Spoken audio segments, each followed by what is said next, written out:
yang mengakibatkan Liberation Day ini tuh didorong sama siapa? Apakah didorong sama Scott, didorong sama si Howard, atau didorong sama si Navarro?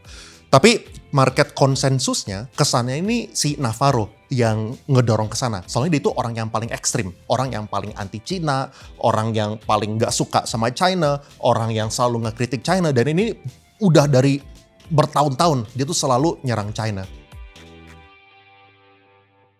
Kok banyak banget nih DM yang masuk gara-gara China dihajar tarif sama Amerika 125%. Lalu Amerika dihajar tarif balik sama China 84%. Apa sih basisnya Trump dan China ngehajar tarif kayak gini? Iya, oke, kalau misalnya basisnya Trump ngehajar tarif kayak gini kan kita udah ceritain di podcast sebelumnya ya, kepentingan mereka itu apa. Mungkin di sini gue pengen bahas 4 poin yang lebih meng-highlight kenapa si China itu nggak mau terima gitu kan. Setiap kali dinaikin tarifnya sama Amerika, si China-nya hajar balik. Setiap kali dinaikin lagi, China-nya hajar balik lagi gitu kan. Gue bisa share beberapa poin. Yang pertama itu menurut gue ini tentang national honor buat China ya. Jadi di China itu tuh ada terminologi namanya miance. Itu artinya tuh muka, face ya. Itu tuh CCP itu tuh harus menjaga mukanya mereka untuk pasar domestik maupun untuk pasar internasional. Mereka tuh nggak mau kalau misalnya mereka itu posisinya sampai diinjek-injek kayak gitu ya. Apalagi kan kalau misalnya Trump itu bahasanya suka ekstrim kan. Misalnya kayak China itu nyuri pekerjaan kita. Habis itu misalnya pabrik-pabriknya itu tutup itu gara-gara China gitu kan. Jadi dan mereka itu orang-orang yang jahat. Pokoknya si Trump tuh kan bahasanya itu kan lumayan apa ya, bahasa-bahasa yang biasanya bukan bahasa yang digunakan sama politik lah gitu, sama politis gitu, sama politisi. Terus ada yang gue liat si China emang agak-agak nge-troll juga sih, lumayan lucu. Dia itu tuh sebenarnya masang tarif 84%. Ini 84% tuh angka yang menarik loh kalau misalnya kita bedah.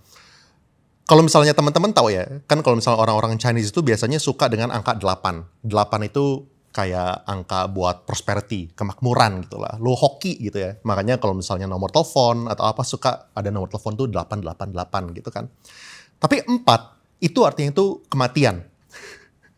Jadi 84 itu prosperity, kematian gitu. Jadi dia kayak si Amerikanya itu hajar pakai tarif, si China-nya ini hajar pakai filosofi sama pakai feng shui gitu kan.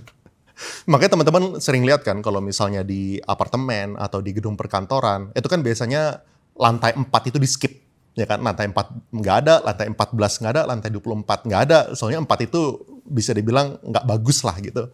Makanya dia kayak apa ya, hajarnya pakai feng shui gitu, 84. Itu poin nomor 1.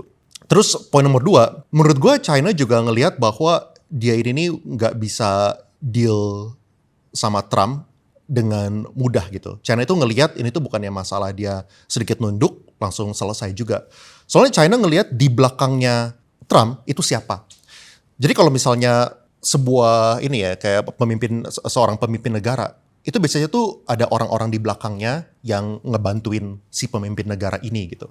Misalnya di bidang-bidang yang kompleks lah, misalnya ekonomi, habis itu misalnya teknologi, atau nggak misalnya militer, itu misalnya biasanya ada advisor-advisornya.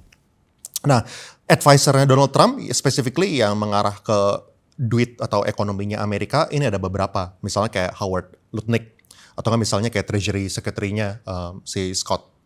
Habis itu nomor 3 ada satu orang namanya Navarro. Nah ini nih dari segi publik, dari segi publicity tentu kita nggak tahu secara pasti ya. Yang mengakibatkan Liberation Day ini tuh didorong sama siapa? Apakah didorong sama Scott, didorong sama si Howard, atau didorong sama si Navarro? Tapi market konsensusnya kesannya ini si Navarro yang ngedorong ke sana. Soalnya dia itu orang yang paling ekstrim, orang yang paling anti Cina, orang yang paling nggak suka sama China, orang yang selalu ngekritik China, dan ini udah dari bertahun-tahun dia tuh selalu nyerang China.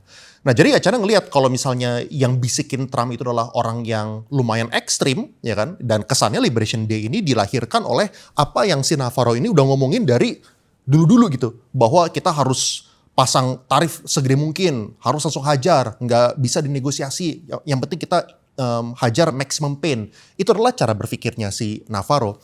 Dan Navarro ini udah lumayan jauh dari pilar filosofinya cara dunia itu tuh global trade itu berfungsi sejak World War II gitu, sejak Perang Dunia Kedua. Jadi yang kayak kemarin gue sempat sharing juga, filosofi yang sekarang kita gunakan ya di market, itu namanya Ricardian punya view tentang comparative advantage gitu ya. Dimana ini tuh lahirnya tuh gara-gara dulu di tahun 1930 itu ada Smoot-Hawley Act ya kan, dimana Amerika itu hajar tarif juga waktu The Great Depression gitu ya, untuk 20.000 barang lah kira-kira. Dan itu mengakibatkan perlawanan ya kan, mereka jadinya ada trade war sama negara-negara lainnya dan ekonominya jadi pada nyungsep lah ya. The Great Depression jadi tambah dalam dan jadi tambah lebih lama gitu.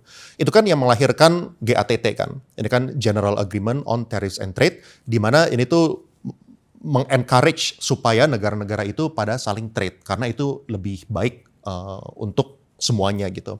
Dan itu juga yang melahirkan akhirnya World Trade Organization. Dan ini semua, ini tuh filosofinya filosofi Ricardian tentang comparative advantage. Mungkin gue sedikit share screen juga ya, supaya teman-teman paham apa sih artinya comparative advantage. Tapi secara prinsip tuh kayak gini, secara prinsip, walaupun ada sebuah negara yang benar-benar jago banget, yang benar-benar kuat untuk memproduksi sesuatu gitu ya, tetap akan lebih baik untuk negara itu tuh melakukan trade. Ini gue share screen aja supaya teman-teman ada gambaran. Ini kita persimpel aja deh. Seakan-akan cuma ada dua negara gitu ya. Ini antara dua negara, antara Jepang sama Indonesia gitu ya.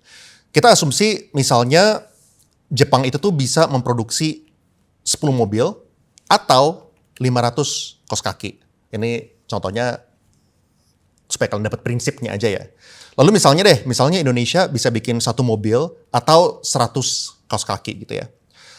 Cara kita ngeliat itu kayak gini, Jepang itu dilihat sebagai negara yang memiliki absolute advantage. Soalnya dia bisa memproduksi 10 mobil, ya kan, yang jauh lebih gede daripada Indonesia, cuma bisa produksi 1 mobil. Atau Jepang bisa bikin 500 kaos kaki, di mana Indonesia cuma bisa bikin 100 kaos kaki gitu kan. Ini tuh namanya Jepang memiliki absolute advantage. Dia lebih jago bikin mobil, dia juga lebih jago bikin kaos kaki. Tapi di sini tuh kita bisa lihat biaya in terms of opportunity cost. Jadi misalnya kayak gini, ini kita bikin mobil per kaos kaki. Ini kan sebuah pilihan ya, dia bisa bikin 10 mobil atau 500 kaos kaki. Misalnya nih, berarti kan untuk dia ngebikin 1 mobil, ya dia itu tuh harus let go, harus keluar 50 kaos kaki. Ya kan? Sedangkan Indonesia, ini tuh 1 mobil per 100 kaos kaki. Ya, jadi Indonesia bisa bikin 1 mobil atau 100 kaos kaki. Artinya apa? Artinya di sini bisa dilihat bahwa lebih murah untuk si Jepang itu tuh bikin mobil kalau misalnya kita menggunakan currency kaos kaki. Sehingga di contoh ini mendingan Jepang itu tuh fokus 100% untuk bikin mobil dan misalnya Indonesia itu fokus 100% bikin kaos kaki. Ini gue kasih contohnya lagi ya. Ini misalnya nih. Misalnya sekarang si Jepang dia bilang, gue protectionist, gue nggak mau trading, gue nggak suka sama Indonesia, gue mau semuanya bikin sendiri, gue independen gitu kan. Bisa-bisa aja, ya Jepang memiliki hak untuk itu. Tapi apa yang terjadi? Artinya kan ini kan dia cuma bisa bikin 10 mobil atau 500 kaos kaki kan. Tapi sekarang gara-gara dia pengen bikin dua-duanya, bisa jadi bikin setengahnya kapasitas untuk mobil dan setengah kapasitas lagi itu untuk kaos kaki gitu kan.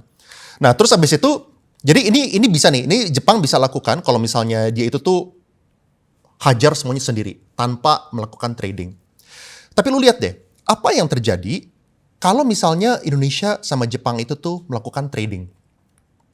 Ya, kan buat si Jepang harga 1 mobil itu 50 kaos kaki. Dan buat Indonesia harga 1 mobil itu 100 kaos kaki. Misal deh kita trading gitu ya. Jadi kita bilang kayak gini, kita bilang Jepang sama Indonesia, yuk kita berteman, kita trading aja, 1 mobil itu kita ketemu di tengah ya, sama dengan 75 kaos kaki gitu ya. Yang terjadi adalah, si Jepang ini, dia bisa fokus bikin itu 10 mobil, tapi 5-nya itu dijual ke Indonesia. Jadi sisanya dia kan 5. Nah tapi gara-gara dia itu jual ke Indonesia, dengan harga 1 mobil itu sama dengan 75 kaos kaki, jadi dia itu dapat 375 kaos kaki. Ini adalah basis dari Ricardian punya view tentang comparative advantage. Dimana walaupun Jepang itu tuh lebih jago bikin mobil dan lebih jago bikin kaos kaki, tapi tetap lebih baik untuk dia melakukan trading, soalnya ujung-ujungnya Jepang itu menang. Dia tinggal fokus bikin mobil, lalu dia tinggal jual mobilnya itu ke Indonesia, dan dia dapat lebih banyak secara total. gara-gara dia melakukan trading.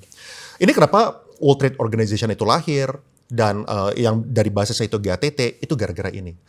Nah, secara prinsip kan kayak gitu kan. Tapi si Navarro ini nih orang yang ngelihat bahwa view-nya si Ricardian tentang comparative advantage ini tuh nggak berlaku untuk China. Soalnya dia ngelihat China ini suka curang, dia suka nyolong intellectual property, dia itu suka sengaja memperlemah yuannya, jadi bukan memberikan pasar yang mendecide harga yuan itu berapa gitu ya. Dan jadi buat si Navarro ini nih, dia ngelihat bahwa si Ricardo ini nih yang bikin teorinya comparative advantage, dia nggak pernah itu berlaku selama ini bukan untuk China gitu. Dia itu, dan Navarro lumayan keras lah. Dia mungkin juga yang bisikin si Donald Trump, soalnya bahasa dia itu secara konsisten dari dulu itu ya mirip kayak Donald Trump, bahwa China itu mencuri pekerjaannya mereka, pabrik itu tutup gara-gara China gitu kan. Dan sebenarnya kalau misalnya kita lihat dari kepresidenan pertamanya si Trump itu udah pernah melakukan tariff war sama China yang dinamakan itu sebagai Phase One Deal. Jadi Phase One Deal ini intinya mereka si Trump itu udah pasang tarif dan akhirnya mereka bernegosiasi. Kesepakatannya itu ada beberapa gitu. Nomor satu misalnya, kesepakatan itu adalah bahwa China mau meningkatkan impor mereka dari Amerika sebesar 200 miliar dolar. Lalu nomor dua, kesepakatan itu supaya si China itu menghentikan pencurian intellectual property. Lalu nomor tiga, mereka itu tuh minta supaya China lebih transparan dari segi currency mereka, supaya jangan dimanipulasi gitu kan. Nah tapi si Navarro itu udah dari dulu tuh tetap nggak suka. Dia ngekritik bahwa Phase One Deal ini terlalu lemah gitu kan, dan nggak bagus buat Amerika. Dan dia tuh benar-benar mendorong supaya Donald Trump itu lebih keras lagi terhadap China gitu kan. Dan bisa dipahamin juga point of view si Navarro, soalnya yang terjadi Phase One Deal ini kan seharusnya menjadikan basis dari multi-phase deals. Ini namanya juga Phase One gitu kan. Harus ada Phase 2-nya juga dan kelanjutannya. Tapi Phase 2-nya ini nggak pernah kejadian. Soalnya Phase 1-nya dari segi China, mereka itu nggak pernah beli sampai 200 miliar dolar sesuai kesepakatan pertama. Lalu nomor dua, intellectual property-nya masih tetap ke transfer ke orang-orang China. Biasanya itu lewat joint venture yang dipaksakan gitulah. Lalu nomor tiga, dari segi currency manipulation-nya juga masih tetap terjadi gitu. Ya argumennya mungkin bisa aja yang bilang itu kan dulu gara-gara COVID. Jadi mungkin China nggak bisa memenuhi apa yang udah disepakati gara-gara sebuah market condition yang tidak bisa di-expect. Tapi intinya si Navarro bilang dia nggak suka lah. Nah, itulah yang mengakibatkan persepsinya publik ya, bahwa Liberation Day itu dilahirkan oleh bisikannya si Navarro ini yang paling kenceng. Soalnya Liberation Day ini kan adalah sebuah keputusan tarif yang benar-benar gila banget kan, yang lumayan ekstrim gitu. Makanya dilihatnya itu adalah, wah ini si Navarro nih yang kayak gini. Nah dengan kayak gitu ya otomatis si China ngelihat bahwa nggak ada gunanya buat dia itu tuh nunduk, buat dia itu tuh memohon sama Amerika, buat dia itu tuh memposisikan diri sebagai negara yang di bawahnya Amerika. Nggak ada gunanya, soalnya kelihatannya si Navarro ini mau ekstrim, mau hajar. Itulah basis kenapa si China juga tetap hajar balik pakai tarifnya ya. Lalu ini juga nyambung sama poin 3. Jadi poin 3 itu tuh kayak gini. Ini tuh tentang power projection dan signaling of strength gitu ya. Mereka tuh butuh menunjukkan bahwa China itu adalah negara yang kuat. Soalnya China itu kan bukan negara ke-20, bukan negara ke-30, bukan negara ke-50. China ini kan negara kedua terbesar di dunia, ya kan, dari segi PDB. Lalu juga mereka adalah negara trading yang terbesar gitu kan. Jadi kalau misalnya China ini memohon sama Amerika, ini memberikan signal ke Amerika bahwa si China ini takut loh. Lalu kapan-kapan si Amerika bukannya jadi berteman, ya kan, oh lu memohon, yaudah deh kita sepakat ya, kita berdamai ya. Mungkin si China itu bukan yang ngeliat seperti itu, tapi China ngeliat kalau misalnya dia itu memohon, dan akhirnya itu ada kesepakatan, kapan-kapan si US bakal lebih agresif lagi, bakal lebih neken-neken lagi, bakal lebih injek-injek lagi gitu kan.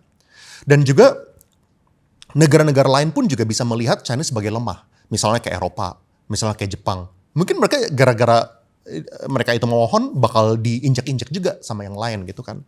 Dan kalau misalnya si China ini memproject sebuah strength, sebuah kekuatan, itu kan juga merally dari segi internal domestiknya. Terus yang nomor 4, terakhir. Terakhir itu dari segi, ini menurut gue klasik game theory lah. Game theory di mana kalau misalnya lu hajar gue itu bisa hajar lu balik gitu. Dan soalnya kan sekarang eksportir Amerika, terutama yang berbasis agrikultur atau yang dari segi otomotif, itu kan juga pada kebingungan kan. Emang dari segi ekspor China ke Amerika, itu tuh lebih besar daripada Amerika ke China. Dan ini juga salah satu yang si Navarro itu tuh bilang dari kemarin, bahwa phase one deal ini tuh adalah cuman cara supaya si CCP, yang si China, itu tuh buying time, buying waktu. Soalnya dulu kan China itu kan komposisi ekspor ke Amerika besar. Tapi gara-gara dikenakan trade war dari kemarin-kemarin, China itu udah selalu menurunkan mereka punya ekspor ke Amerika. Jadi si Navarro tuh selalu percaya bahwa ini tuh cuman caranya dia doang untuk buying time, ya kan, supaya mereka itu bisa mengurangi ketergantungan China sama Amerika gitu. Dan begitu ya make sense juga ya. Ya jadi si Navarro ini ada benernya juga, soalnya kan itu yang terjadi gitu kan.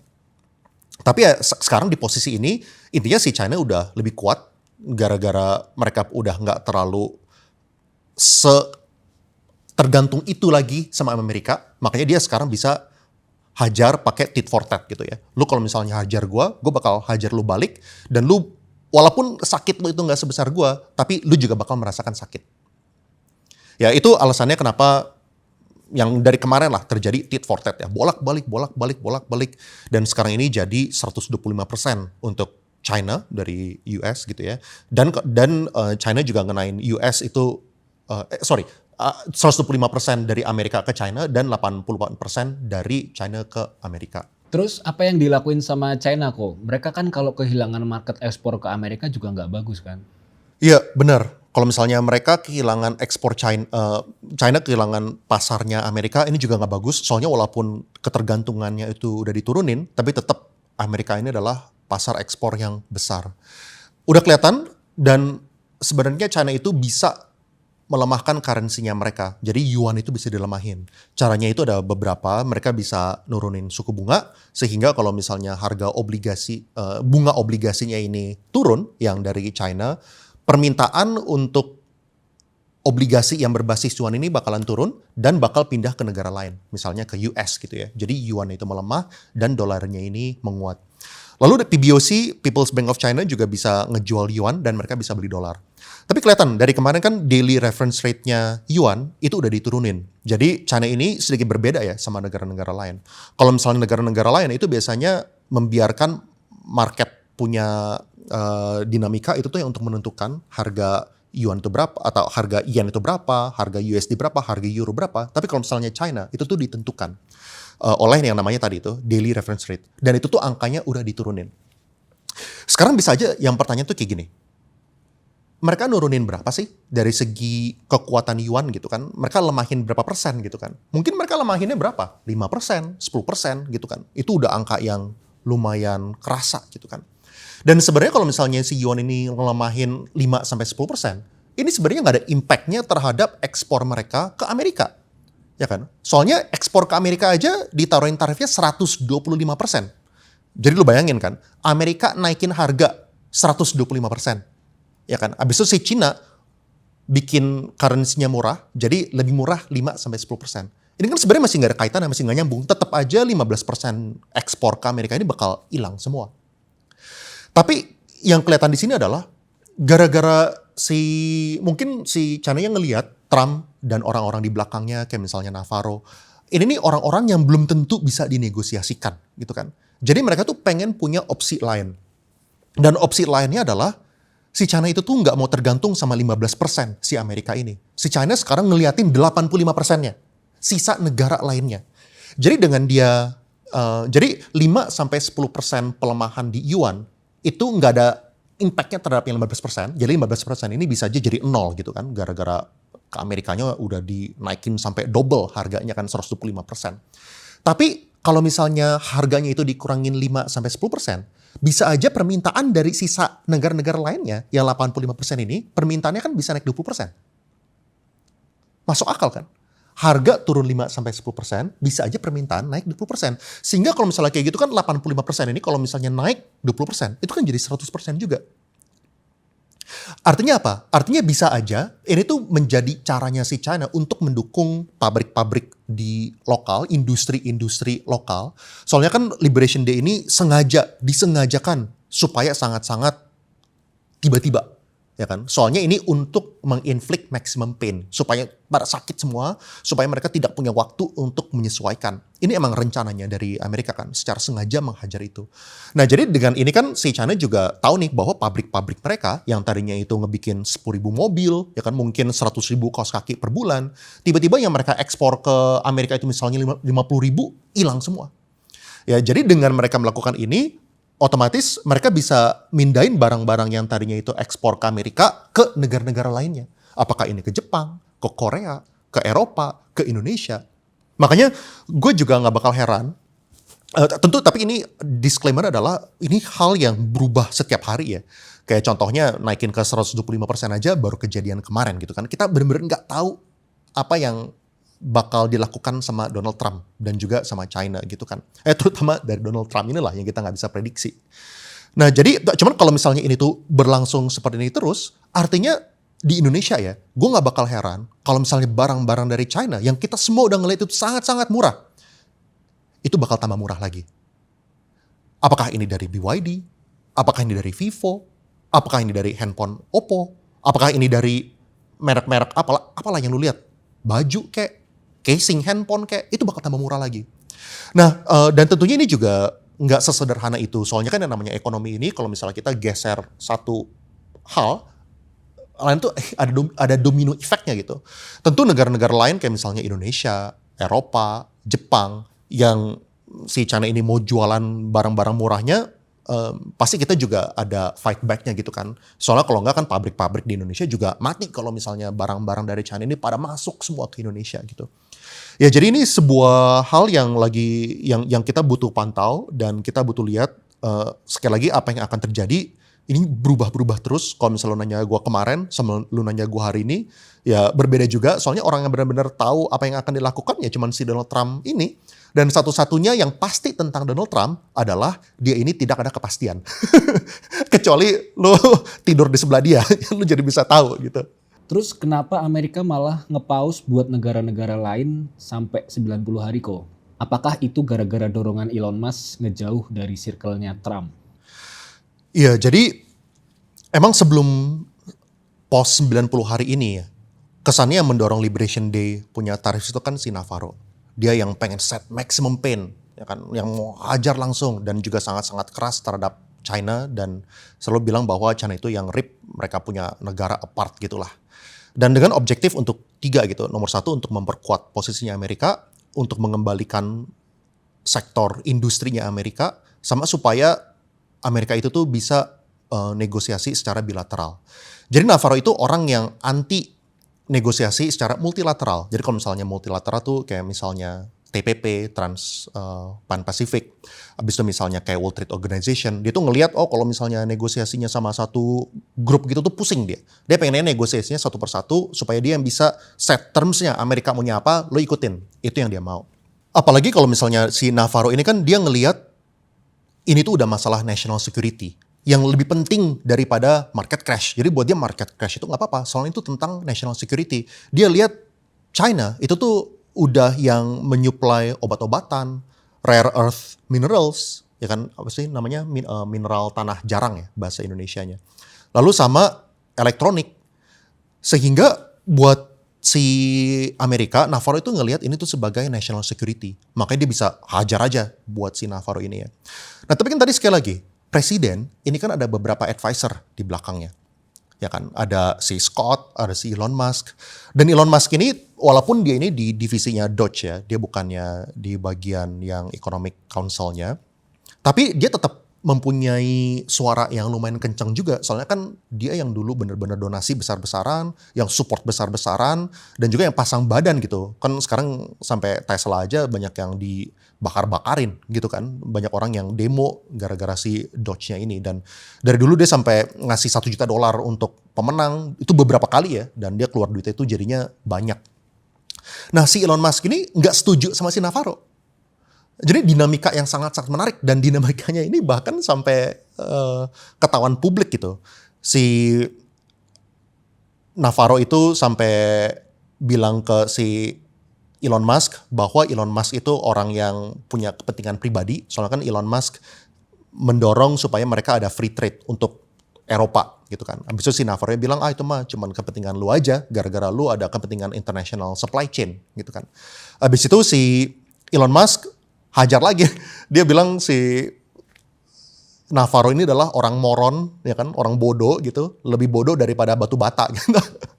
Jadi ini sebuah power dynamics yang menurut gue sangat-sangat menarik gitu. Dan ini kan apa ya, lumayan susah juga, soalnya si Elon Musk, lu bayangin kayak gini deh. Lu harus bisa bayangin kayak gini, misalnya kayak dulu ya, Elon Musk baru aja sebulan yang lalu, beberapa minggu yang lalu lah, dia tuh kelihatan pakai topinya itu ditulis bahwa Donald Trump itu tuh orang yang selalu benar. Trump was always right gitu lah. Kira-kira was always right about everything. Dia benar tentang semuanya. Dia pakai topi itu ya.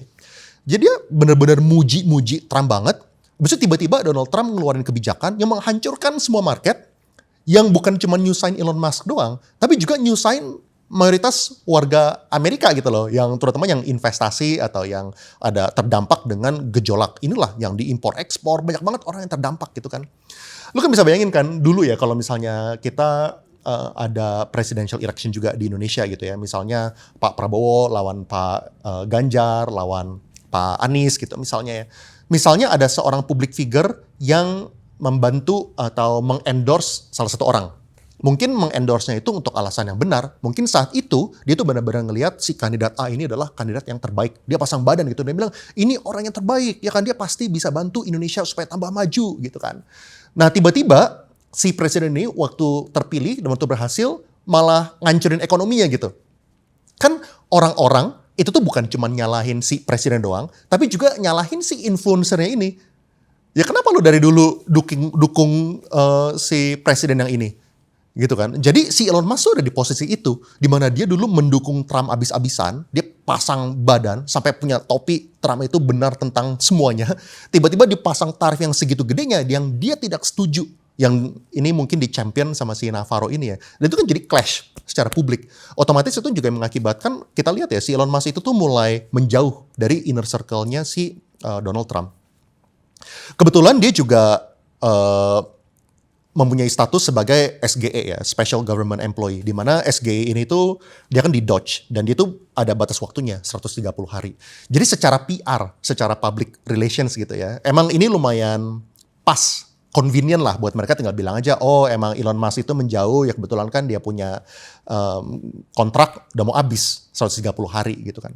Cuman ya kita tahu lah what actually happened behind the scenes ya. Kita bisa baca gitu dengan apa yang terjadi di sana. Kita bisa read between the lines. Kita bisa baca dari berantemnya si Navarro sama si Elon Musk ini.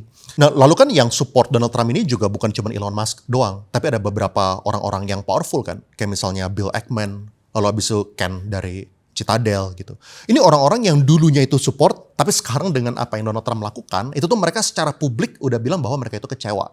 Ada yang bilang my bad gitu, oh gua salah ternyata gitu ya. Dan bilang bahwa ini tuh bisa bikin banyak juga orang-orang yang pintar, orang-orang yang kaya, orang-orang yang di posisi yang penting, Amerika tuh bakal terjadi krisis gitu. Secara resesi gitu, resesi yang besar itu bakal terjadi. Jadi kelihatan ya ini tuh menarik, bahwa saat ini yang terjadi itu lagi bolak-balik. Ada sebuah shift gitu ya. Dulu filosofi yang dipakai sama Amerika adalah mereka itu diskusi dulu, negosiasi dulu, lalu tarif itu tuh baru digunakan untuk menghukum gitu. Kalau misalnya mereka udah ada kesepakatan, lalu lu itu nggak penuhin, gue pasang tarif. Sekarang dengan Rene Navarro, ini terbalik. Ya hajar dulu, tarif dulu, nyakitin dulu, baru negosiasi. Kalau misalnya ada negosiasi, kalau misalnya enggak juga gue nggak peduli. Jadi ini sekarang lagi di sisi ini nih, lagi bolak-balik, dan kelihatan itu dari circle-nya Donald Trump pun spektrumnya kayak gitu ya. Ada di sisi Navarro, sama ada juga yang di sisinya si Elon Musk. Terus Niko, apa sih tipsnya buat kita supaya kita bisa survive di kondisi ekonomi yang serba nggak tentu dan krisis kayak gini? Ya, gue expect sebenarnya setelah si Donald Trump itu announce tentang 90 day pause ini, market pasti langsung hijau semua ya, yang di Indonesia. Soalnya kemarin yang di Amerika juga pada langsung hijau semua, termasuk kripto juga langsung hijau semua. Tapi menurut gue sangat penting untuk kita tuh bukan cuma ngebaca dari koran, dari berita, dan kita tuh tidak memahami behind the scenes-nya itu seperti apa. Kita, menurut gue penting banget buat kita itu paham cara Trump itu berpikir kayak gimana, apa yang terjadi dengan China, filosofi di belakang advisor si Donald Trump itu seperti apa. Soalnya kelihatan ini tuh nggak main-main loh. Ini tuh menurut gue sangat-sangat serius. Jadi walaupun ada 90 day pause ya, dan gue berharap Indonesia itu bisa bernegosiasi dengan Amerika dan kita bisa mendapatkan minimum floor-nya lah. Minimum floor-nya sekarang mungkin konsensusnya itu adalah 10% gitu kan, untuk semua negara-negara yang tidak lawan si Amerika. Ya cuman kita nggak tahu kan yang akan terjadi seperti apa. Sekali lagi kan, satu-satunya yang pasti tentang Donald Trump adalah dia ini tidak ada kepastian. Gitu. Nah, jadi filosofi tentang Ricardian comparative advantage ini kelihatannya udah benar-benar di-challenge ya. Sekarang inilah. Dan kita nggak tahu apakah filosofi ini yang menjadi basis untuk global trade dalam beberapa puluh tahun terakhir sejak Perang Dunia Kedua, ini bakal berlangsung atau enggak. Kita nggak tahu gitu ya. Baru setelah Liberation Day, kesannya tuh Trump menghentikan itu. Ya udah nggak perlu trade-trade lagi gitu kan. Hajar semua pakai tarif. Atau enggak didikitin aja trade-nya gitu kan. Terus bisa sekarang bergeser ke mungkin ada kemungkinan ini tuh kepecah jadi dua kubu. Ada yang China itu trade-nya sama semua negara lain, Amerika itu trade sama negara lain, tapi China sama Amerika itu saling nggak trade. Ada potensi seperti itu juga. Ya kita perlu lihat dinamika pasar seperti apa. Soalnya gue itu tuh orang yang paling tidak pernah fanatik terhadap satu instrumen. Misalnya ya, walaupun sebagus-bagusnya BCA, gue nggak pernah mau bilang bahwa BCA itu tuh aman, kita investasi di sana selamanya kita pasti cuan. Atau nggak sama, kita nggak boleh selalu mikir bahwa oh kita mau invest di S&P 500, ini pasti selalu aman gitu. Kita nggak bisa, kita harus selalu beradaptasi dan kita lihat apa yang terjadi. Soalnya ini adalah sebuah shift dari fundamental gitu kan. Kalau misalnya kemarin, misalnya nih Liberation Day-nya itu benar-benar dihajar ke semua negara dan negara-negara itu dikenain tarif yang besar dan Amerika maunya itu menang sendiri, nggak mau negosiasi gitu kan. Itu bisa benar-benar merubah fundamental S&P 500 gitu. Makanya ada beberapa kubu tuh yang bilang this time it is different, S&P 500 itu bisa nggak balik lagi. Soalnya ya gue setuju kalau misalnya emang Liberation Day itu benar-benar dilaksanakan dan emang Donald Trump itu segila itu dan mungkin ngambil posisi yang ekstrimnya dari si Navarro ini tanpa mendengarin orang-orang lainnya, kayak si Ken lah, kayak si yang di luar dari circle-nya ya, kayak si Jamie Dimon lah, kayak si Elon Musk lah, itu tuh mungkin bakal S&P 500 bisa aja terancam dari segi fundamentalnya. Nah jadi penting banget buat kita tuh pantau itu semua, supaya kita bisa tahu apakah ini adalah masih masuk akal buat kita itu DCA ke saham Amerika atau enggak, apakah harga sekarang ini turunnya itu adalah turun yang koreksi yang masuk akal, yang diakibatkan oleh market fear yang besar, dan ini bagus buat kita masuk supaya kita ini buy the dip, atau ini tuh emang penurunan yang nggak bakal balik lagi gitu. Soalnya banyak sekali kok yang nggak bakal balik lagi. Kita lihat aja, negara-negara itu tuh jangan anggap bahwa Amerika itu tuh bakal selalu menjadi negara nomor satu di dunia selamanya. Jangan pernah anggap kayak gitu. Kita lihat aja dari sejarah negara, itu selalu ada yang naik, turun, naik, turun. Dulu China itu adalah negara nomor satu. Dulu UK itu adalah negara nomor satu. Dulu Dutch adalah negara nomor satu. Baru sejak tahun 1900 Amerika itu jadi negara nomor satu. Jadi makanya gue selalu beradaptasi dan gue saranin teman-teman untuk juga peka terhadap apa yang terjadi. Supaya kita tuh jangan pernah salah nyemplung gitu. Jangan kita pikir oh nggak ada yang berubah, ini by the dip ya kan, everything is okay, kita beli aja tanpa kita cross check. Valid nggak nih by the dip-nya gitu. Ya kalau misalnya emang valid, kalau misalnya ternyata Donald Trump ini yang kita harapkan semuanya ya. Yang kita harapkan semua adalah